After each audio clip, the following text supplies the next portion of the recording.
sesión va a ser en inglés para darles la bienvenida a todos a una nueva sesión de la Fundación Internacional para la Libertad, esta vez con nada menos que con Sergio Moro, el ex-Juez federal brasileño y ex-ministro de Justicia y de Seguridad Pública, que está hoy desde su país y con el que voy a dialogar en inglés a pedido de la mayoría de ustedes, que entiendo que se sienten más cómodos con el inglés que con el portugués.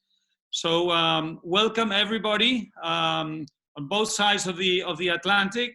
It's a pleasure to have with us today none other than Sergio Moro, the very well-known, very high-profile former federal judge who was in charge of the court, 13th Federal Criminal Court, acting out of Curitiba, where he is located now and where he's talking to us from, or will be talking to us from.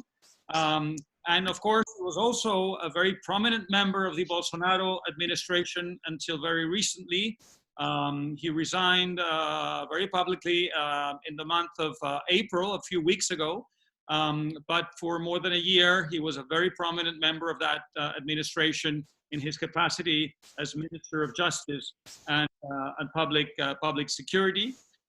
He is one of the most, I would say, important, influential, and significant leaders of the fight against corruption in the Western Hemisphere. He has become a symbol of the fight for the rule of law and democracy. And so it is a true honor to have him with us.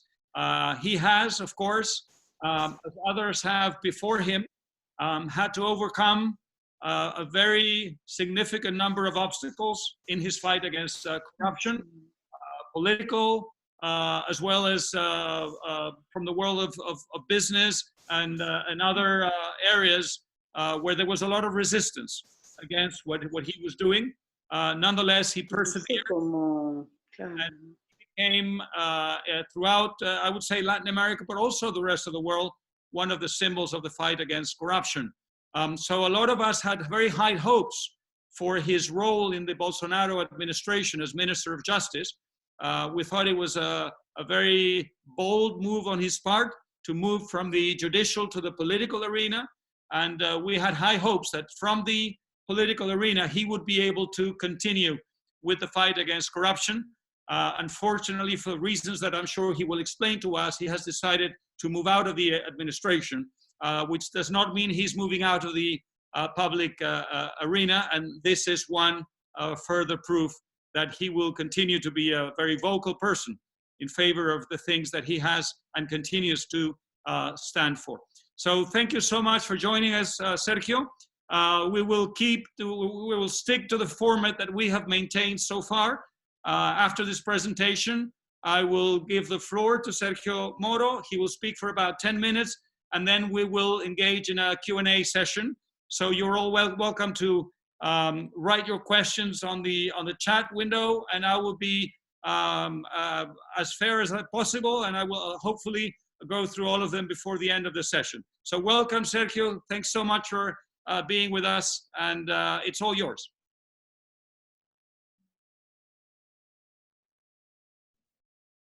Well, thank you very much for the introduction and the nice words. Let me say that it's a great honor to be here and to have this opportunity to talk with the Fundación Liberdad and with you all. Unfortunately, it's my fault. I speak Spanish. I had to learn. Of course, Brazilians always think that they could, in certain way, try to talk in Spanish, but usually the results are not that good. So, let me speak then in English. I was a federal judge for about 22 years. In the last, since 2014, I have this giant corruption case. It's called Lava Jato. I was not the only judge in the case, other level of the judiciary, but in previous case, the investigation revealed what we call here the systemic corruption. It was not one act of bribery or two or three. It was a kind of a system involving especially our state-owned company, Petrobras, the Brazilian giant company in the field of oil and gas. And what was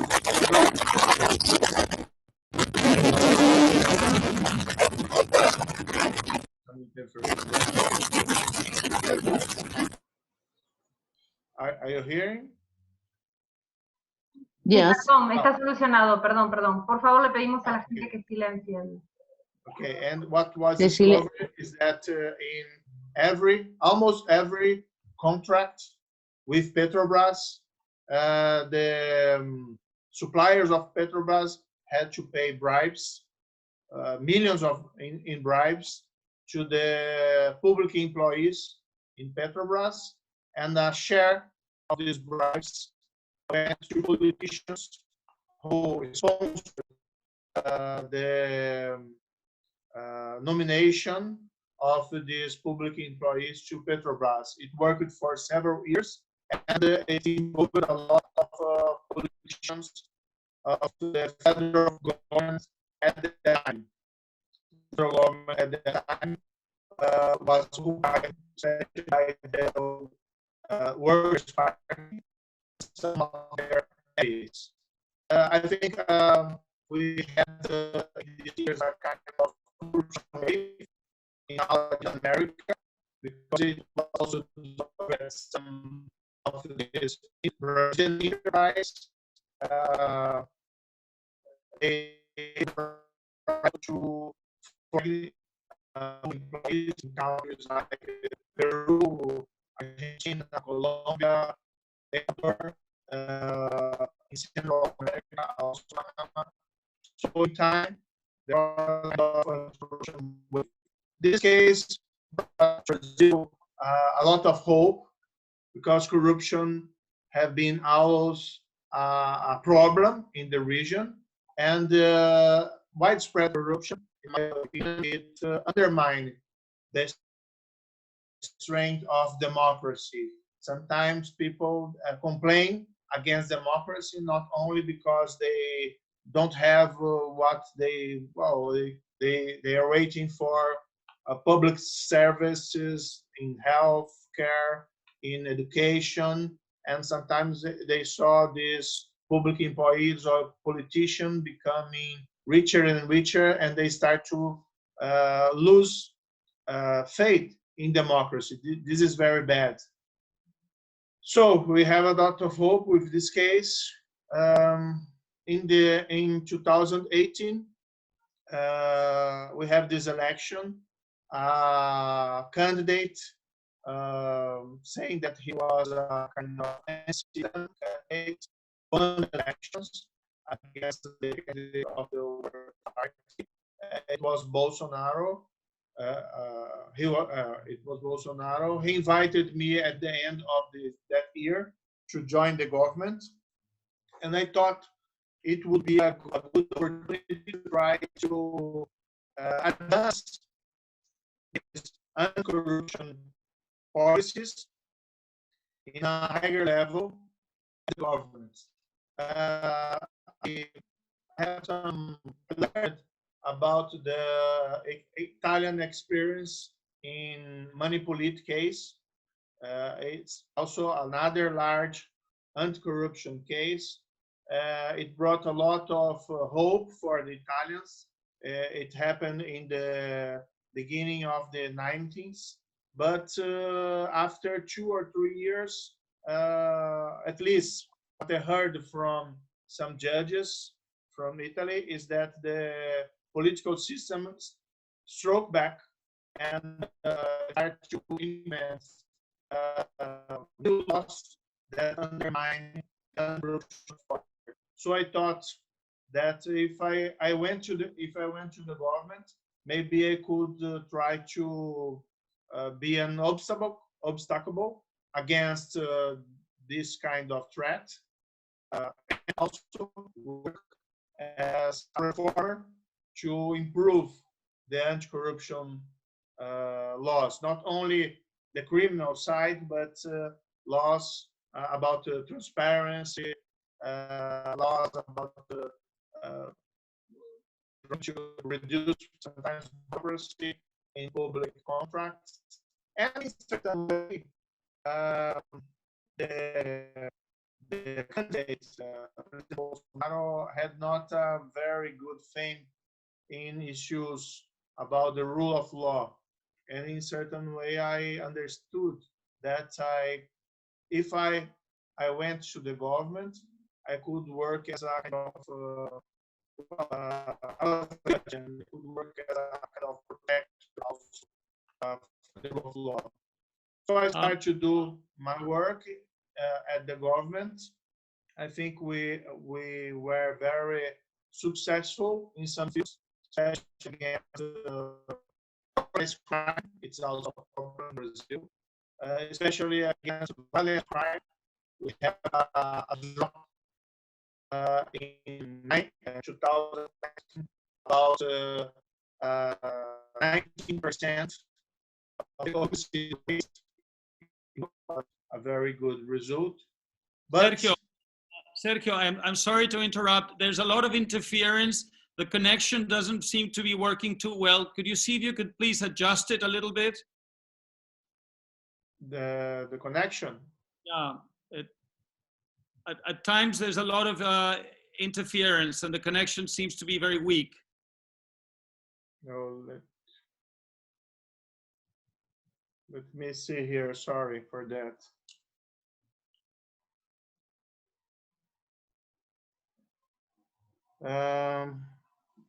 For me here, it seems to be okay, but I cannot.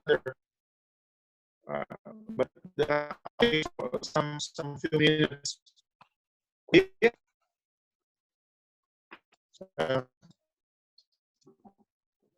Just a minute.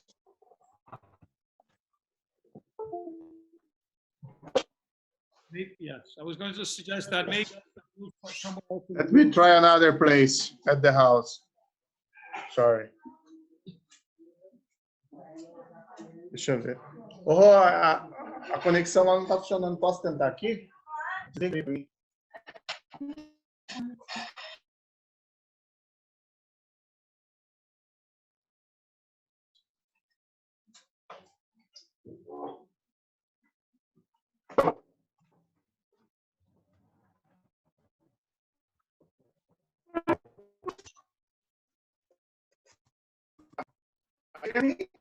Do you hear me?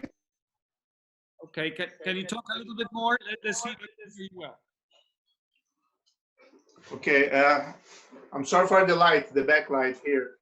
Okay, that's not a problem. Very I think, good for I think this is presentation. better. Just a minute. Okay. Vanessa, parece oírse mejor, ¿no? Sí, no tenemos un tío de esto todos los días, o sea que hay que salvarlo. Si hay que esperar, se espera, ¿eh? Okay, I'm here. I'm back. Okay. Could I start again? Yeah, please go ahead. I think we can hear you quite well now. Okay, so let me continue. So I went to the government. Please, everybody else, turn your mics off. That will also help. Okay, go ahead, Sergio. Okay, so I went to the government with this anti-corruption agenda. Also, against the violent crimes and organized crime. I think we did well in the two last fields. The work against organized crime in Brazil, I think it was great in the last year. And also against violent crime, because we have, for example, an expressive drop in the homicide rates last year, about 19%. But in the field of the anti-corruption agenda, I start to see that I did not have the same support from the president. For example, we presented a bill at the Congress to improve our law on that area. But we were not successful, of course. Only the fault of the president. The fault was of the Congress in part.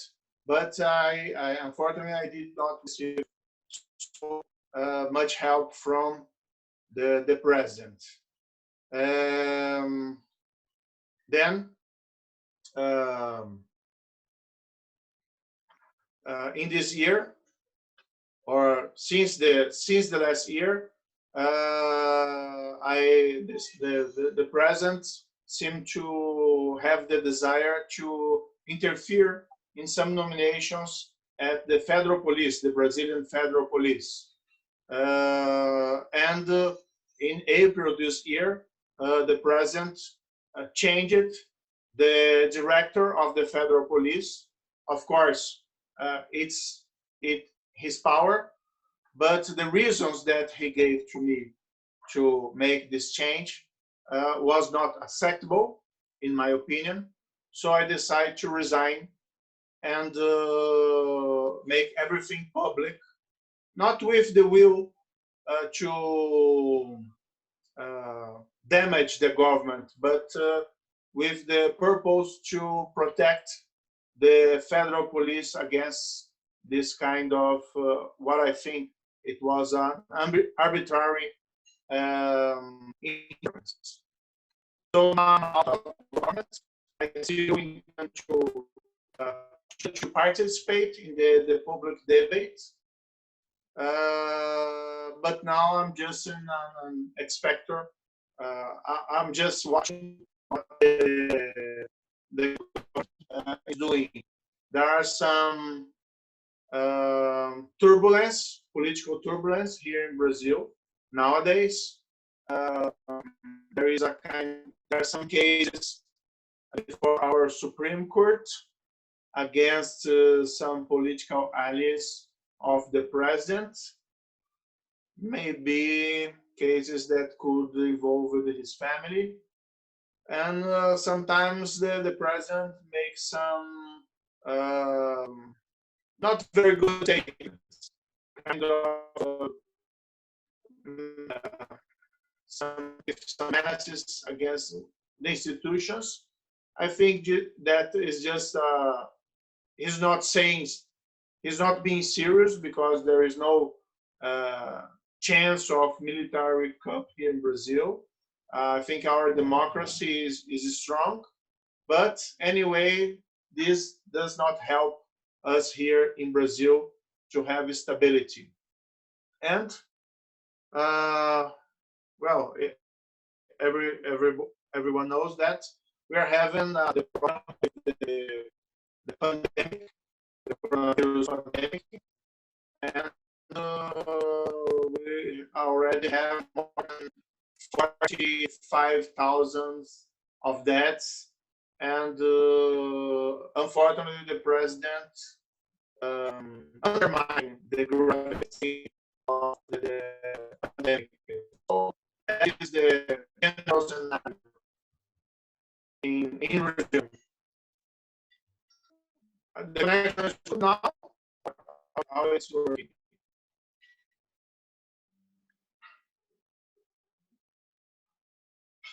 I'm sorry, Sergio.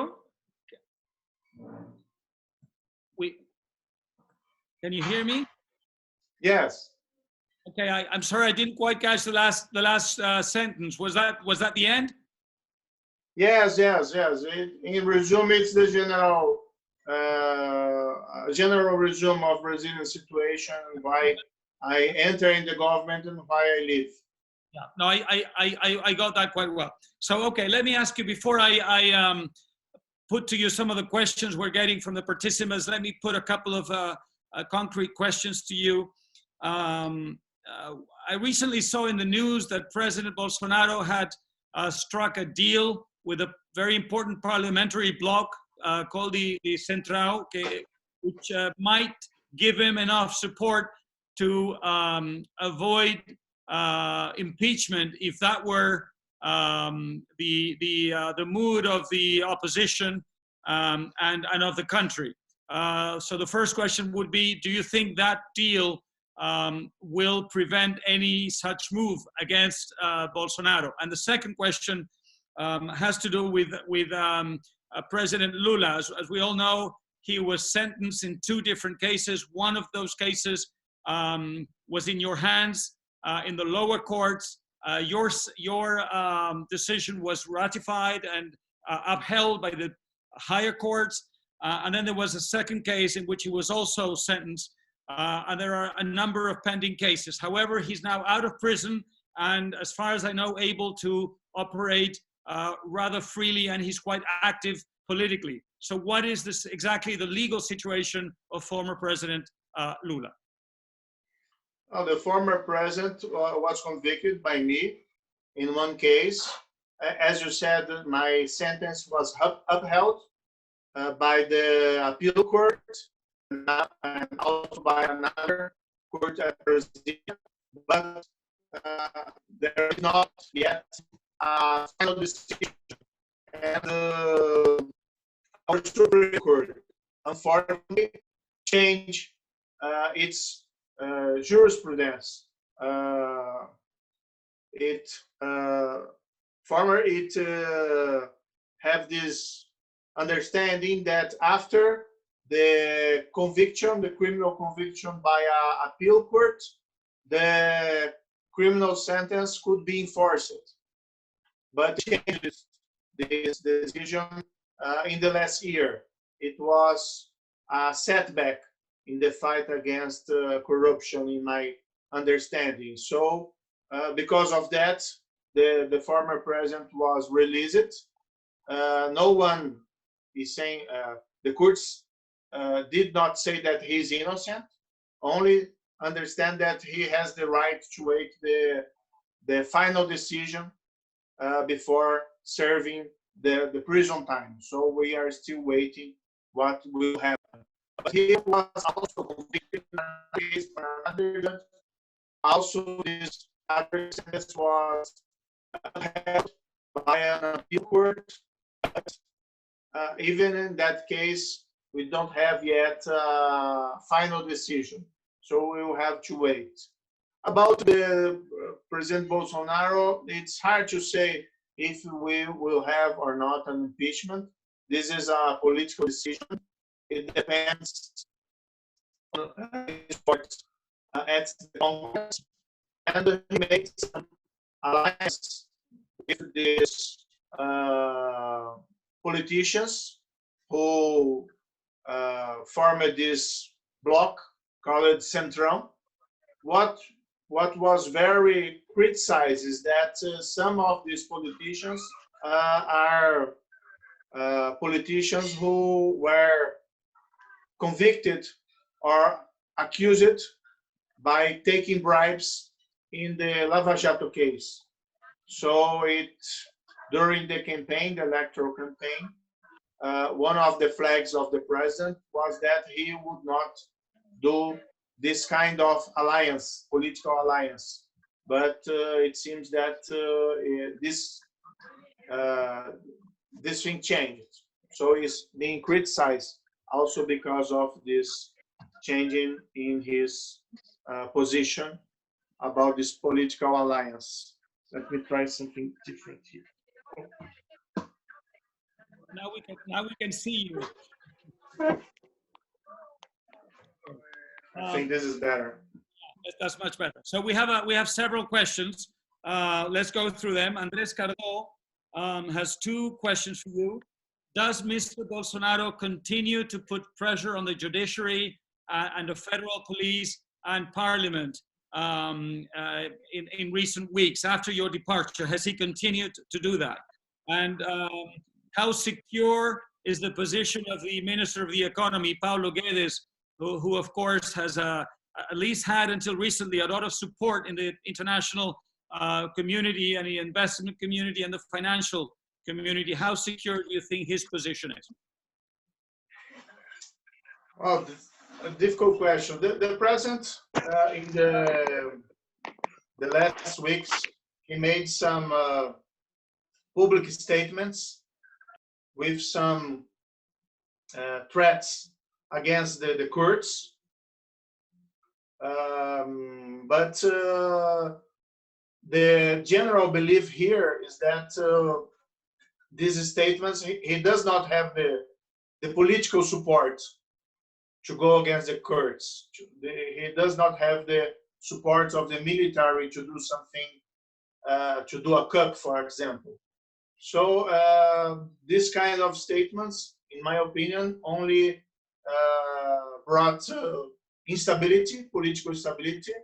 It make us do that before the international community. I don't think I have the strength necessary to do something more than these regrettable statements. It's difficult to say. There is a kind of the facts are happening very fast. For example, tomorrow, today, at the morning,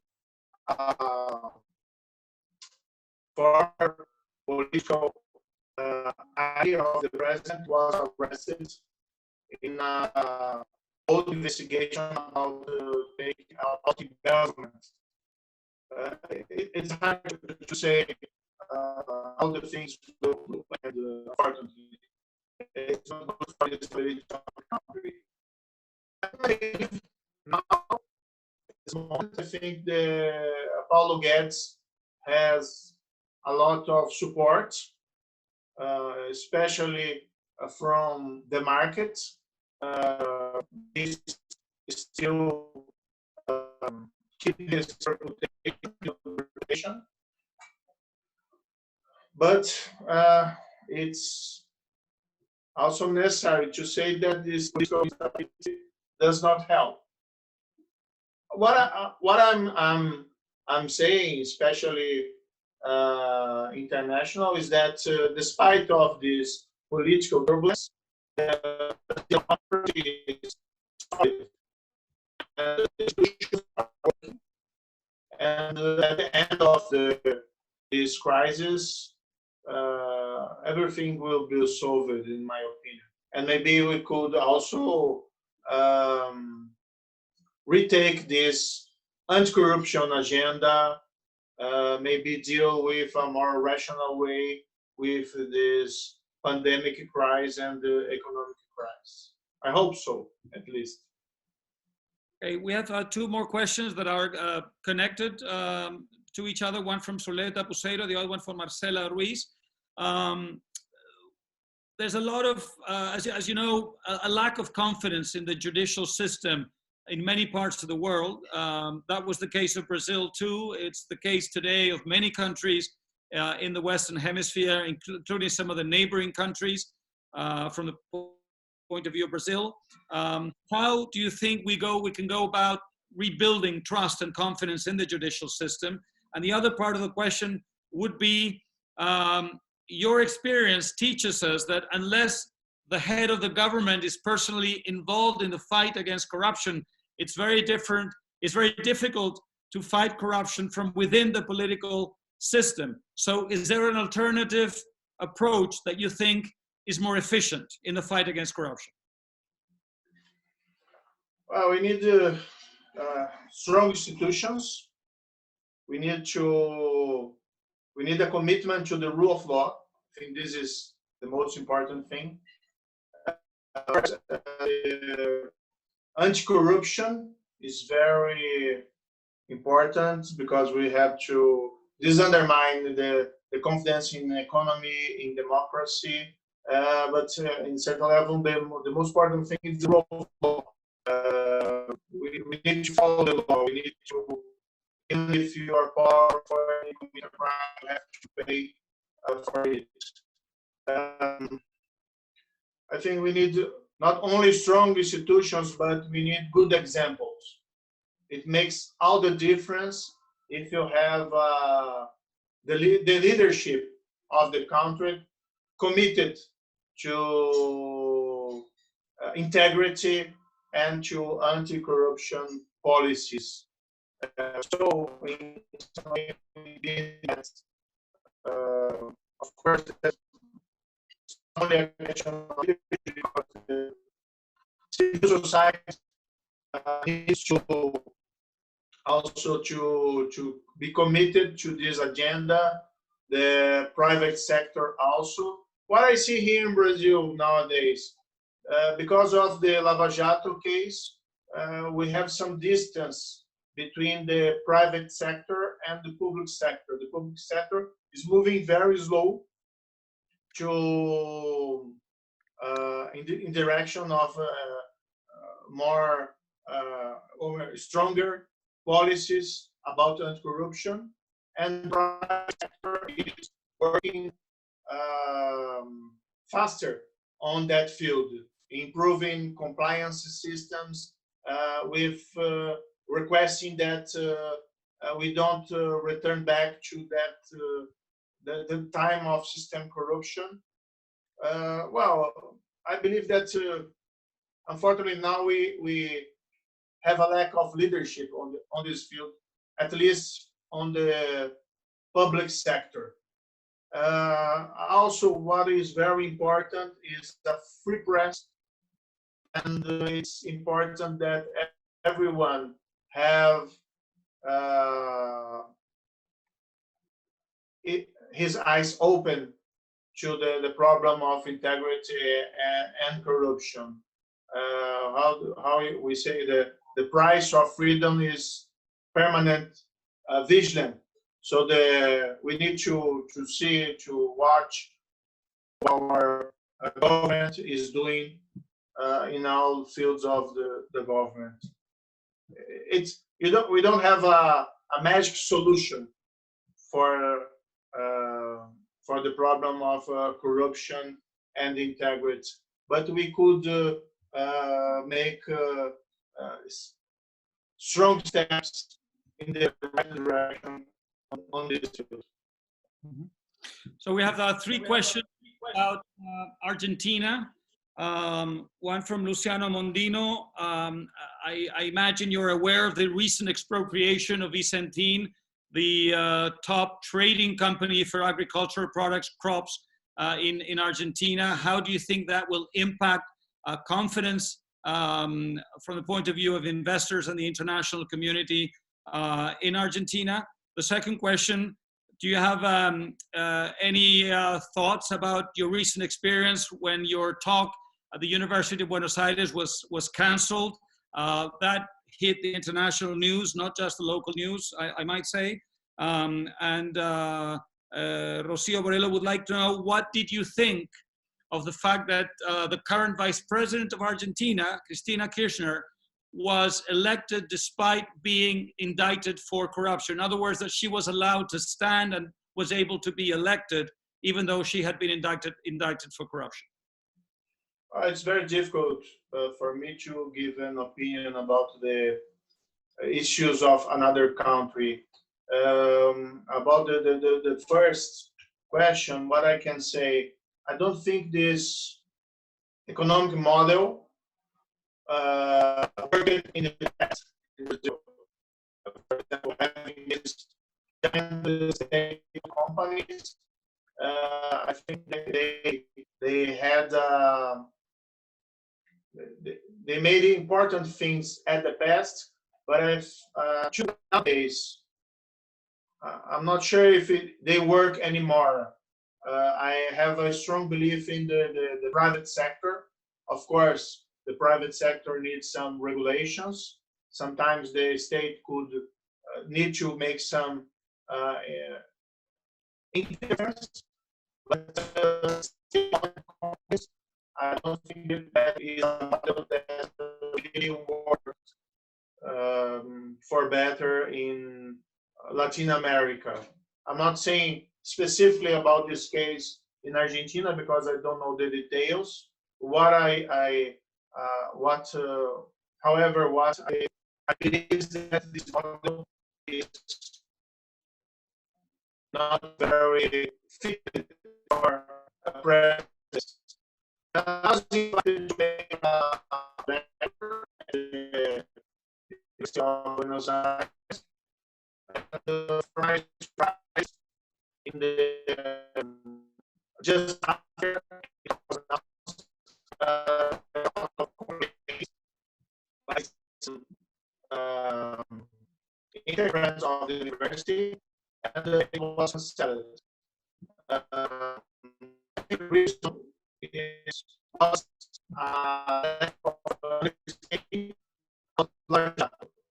Lava Jato in Brazil, it was a giant investigation of bribery involving politicians from the left and from the right who received bribes.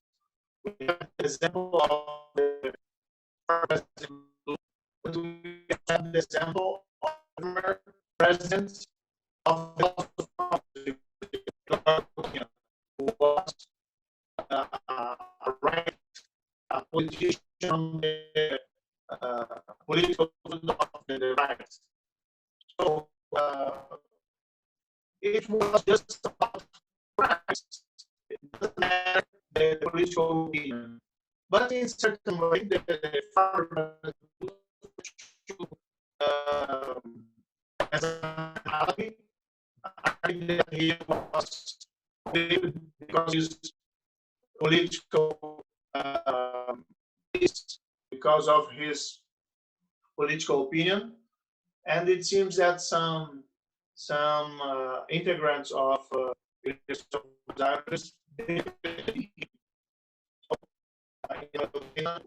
just a lack of the correct understanding of Lava Jato, and probably because this polarization that we have here in Brazil, it seems that they have also in Argentina. So everything is a little bit blurred when we discuss this kind of matters, and some people make comparisons in Lula and Kirchner, I'm not sure.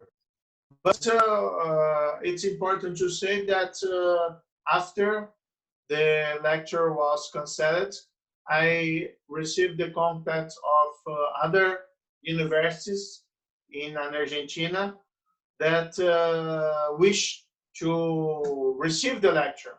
And last week we made a large video conference with 6 other universities in Argentina, and also with this Perfil publication in Argentina. And in the end, at the end of the day, the cancellation of the lecture at the University of Buenos Aires gave large publicity for the lecture before the other universities. So censorship usually does not work.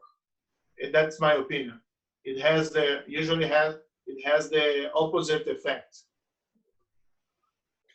So Alejandro Flores has an interesting question. When you began, I believe in 2014, your investigations together with other members, other magistrates and other prosecutors, you faced a lot of odds. You faced very, very huge obstacles, and you had almost the entire political class dead set against you. What mechanisms were you able to put to use to overcome these very significant obstacles?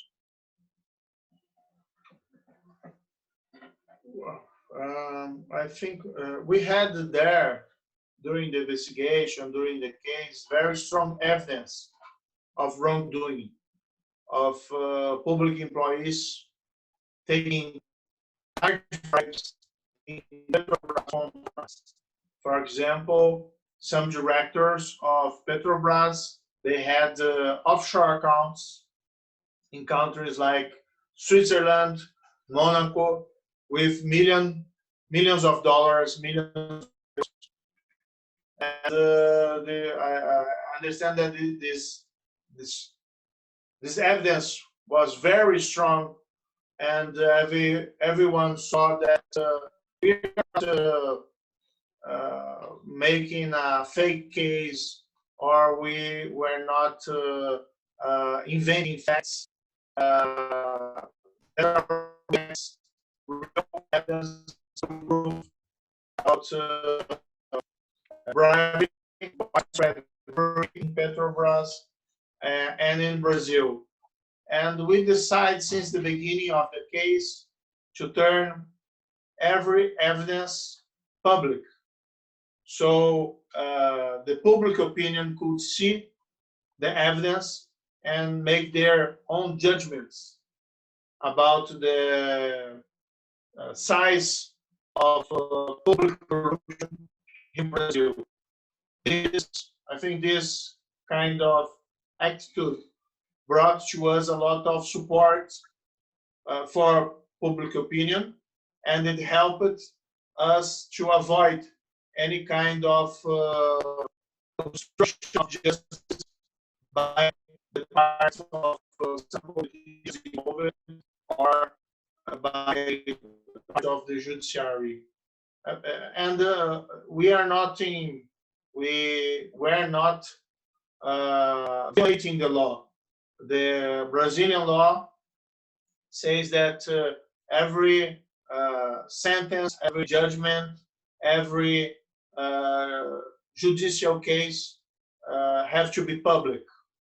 You cannot have a secret judgments or secret cases in Brazilian courts. So we were just applying the law. Some of the methods that you used, of course, are very controversial. They're being used in other countries now, including Peru. And they're also sparking a lot of controversy. I'm talking, for instance, about pre-trial detentions. Some argue that it's one of the only ways in which you can obtain valuable information. Other people believe, of course, that it's a very risky strategy from the point of view of human rights and individual liberties. What are your thoughts on that? Well, pre-trial detention should be an exception. The criminal have to serve his time in prison after the conviction, not before the judgment. But like in Brazil, other countries have that permit, that allow pre-trial detention in exceptional circumstances. If you look at the case in Brazil, usually the decisions that I made involving pre-trial detention, they had a lot of explanations, circumstances that allowed me with some comfort to decide for the preparation of the defense of the case. For example, of Petrobras with billions of dollars or euros in offshore accounts abroad. I think in this situation you have a risk of flight. I have the chance to go to fly to another country and keep money that I stole. I think that's the reason. We have some cases of defendants destroying evidence, and we did not use pre-trial detention in every case. For example, former President Lula, he answered the case, all the judicial process in freedom. No pre-trial detention was used against him. He was only detained after a conviction by the appeal court, because that was the law at that time. So there is some in using pre-trial detention, but sometimes in exceptional circumstances it is necessary. And we saw in Brazil what we have in Brazil. It was not a case of one bribery crime or two bribery crime. We have a bribery system. We need a strong entity to say that's enough. This has consequences. and no one was detained to extract confessions, despite of some criticism. That was our purpose in using time. The detention was used to send a message against this kind of crime and to usually this kind of crimes. So a couple of questions. One from Leandro Arancel. He would like to know if you have an opinion about the government of Uruguay. As you know, they have handled the situation, the current crisis with coronavirus quite well. And there's also a lot of hope with the new government for the coming year. So do you have an opinion about Uruguay? And Claudio Rosentul asks if with the death of Judge Giovanni Falcone from Italy and Claudio Bonadio from Argentina recently, you are the very last anti-corruption standing in the world. No, don't say that. There are a lot of good people working. Judges, prosecutors, even politicians and people from other sectors, NGOs, scholars writing about corruption. I think it's we saw corruption today very different from the past. At the past, there's always that story that some countries allow that the companies could use the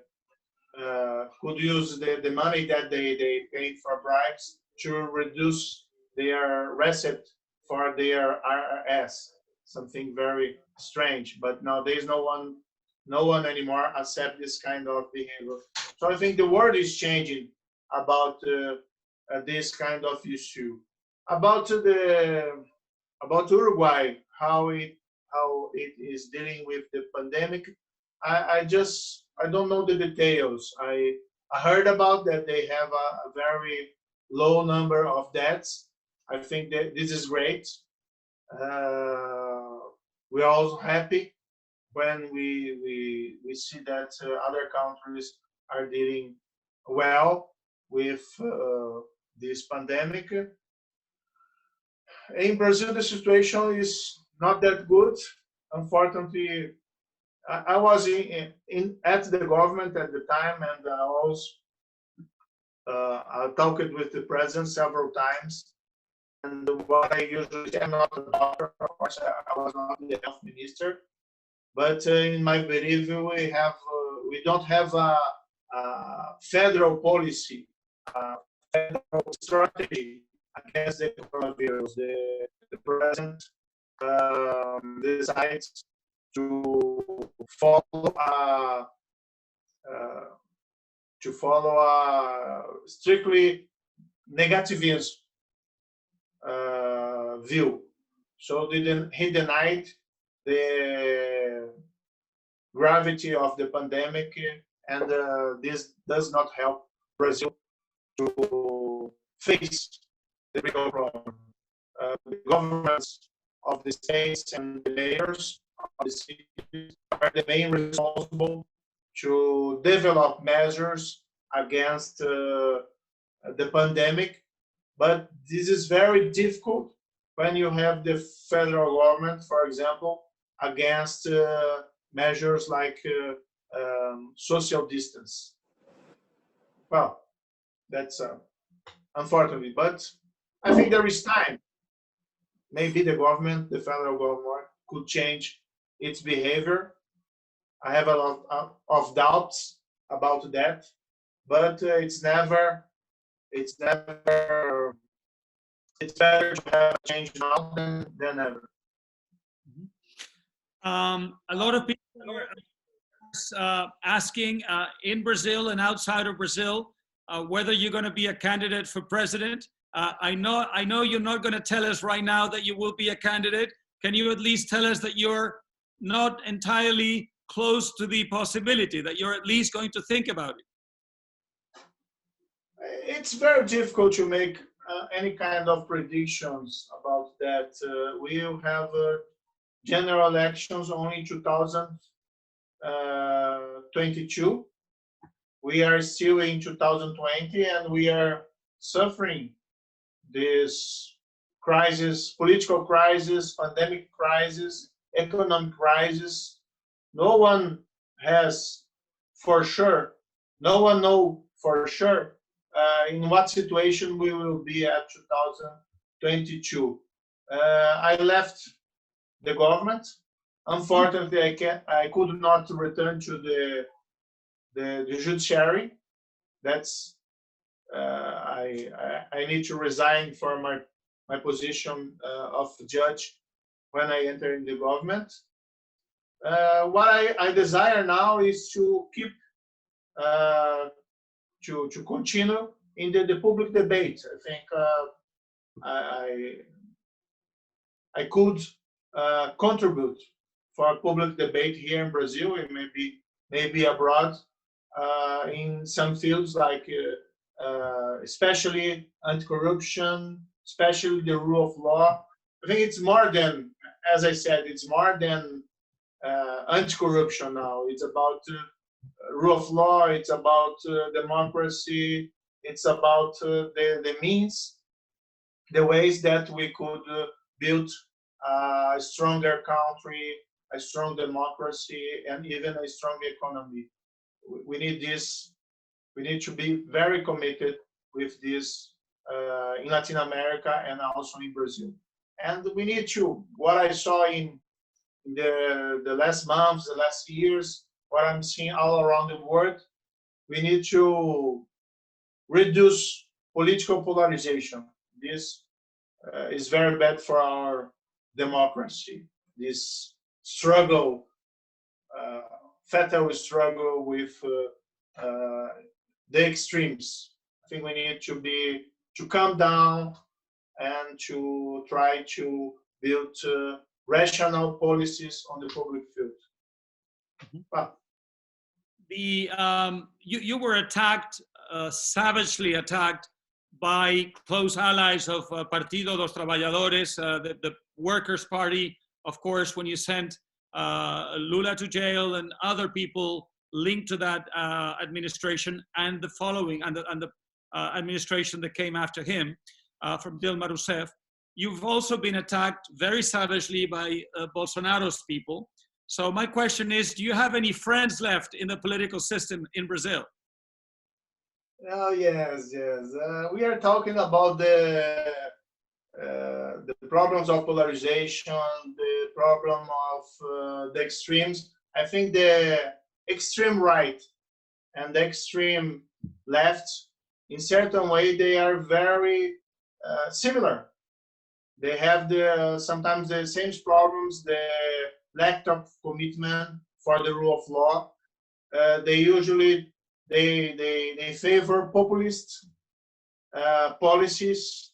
They deny the reality. For example, one of my critics here is that the president Bolsonaro denied the gravity of the pandemic. It's in certain ways similar of the Workers' Party, who denied that we have a corruption system during the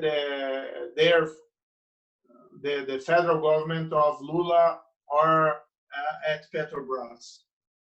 So in certain way, they are very alike, the extremes, the left and the right.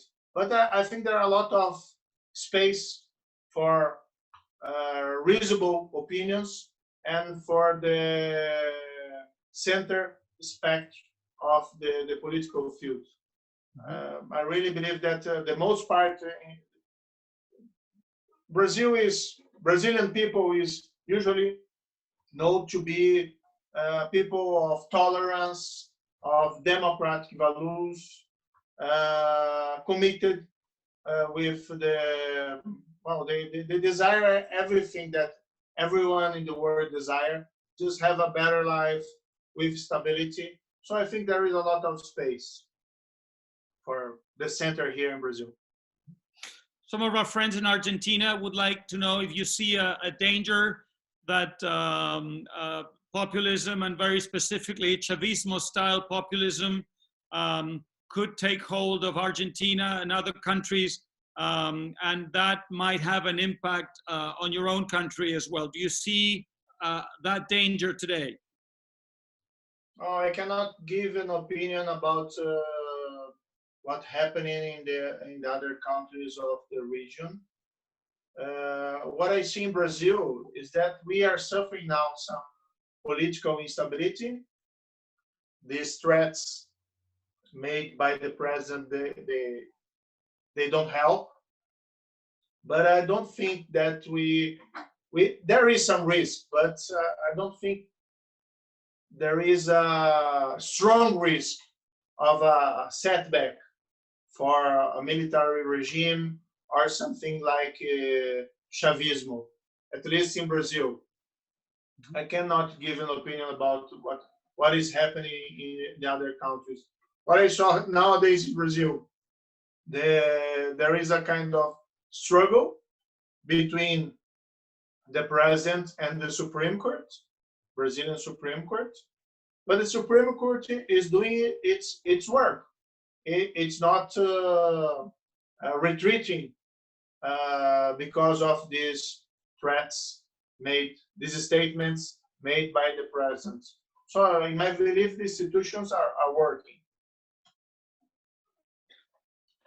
You recently gave an interview to the daily paper El País in Spain, an influential European newspaper, and you said very forcefully and very adamantly that you believe there is no real threat against democracy in Brazil, that despite the excesses of the president, despite this very polarized scenario that you've mentioned today again, you see the institutions as being very strong and able to withstand any attempt to undermine, let alone to destroy democracy. What do you base your belief, your faith on?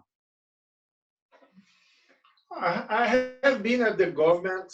I worked there, and I know a lot of people, for example, at the military. You cannot make a cup here in Brazil without the military, and I really don't see it happening. I think we are not anymore at the Cold War. It's a different time.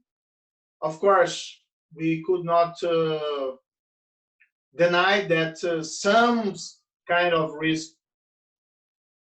There is some kind of risk. But truly saying, I don't think that anything anti-democratic will happen. I think the institutions will work, will continue working. I don't see any kind of possible Venezuelation, or sure it would be a correct word. I don't see anything like happening in Venezuela, happening in Brazil. We have strong institutions, a strong private sector, a commitment to the rule of law and to democracy. We are just suffering from political instability. That's my opinion, of course. I cannot say, make predictions about the future, but that's what I feel at this moment, at least. Well, muito obrigado. Thank you so much for being with us. I'm afraid time's up. We still had a few questions waiting to be answered, but we don't have enough time. We wish you the best in the near future, and we'll be watching very closely. Thank you very much, Sergio. Thank you very much. And my last word, despite of this turbulence, these difficulties, at the end, Brazilian democracy will prevail, and we have a stronger country after that. It's important to give this message, I believe. And thank you very much for the opportunity. Sorry for the problems in the connection in the beginning. Thank you very much, and best of luck to you. Thank you. Good luck. Thank you, Sergio. Bye-bye. Thank you. Bye.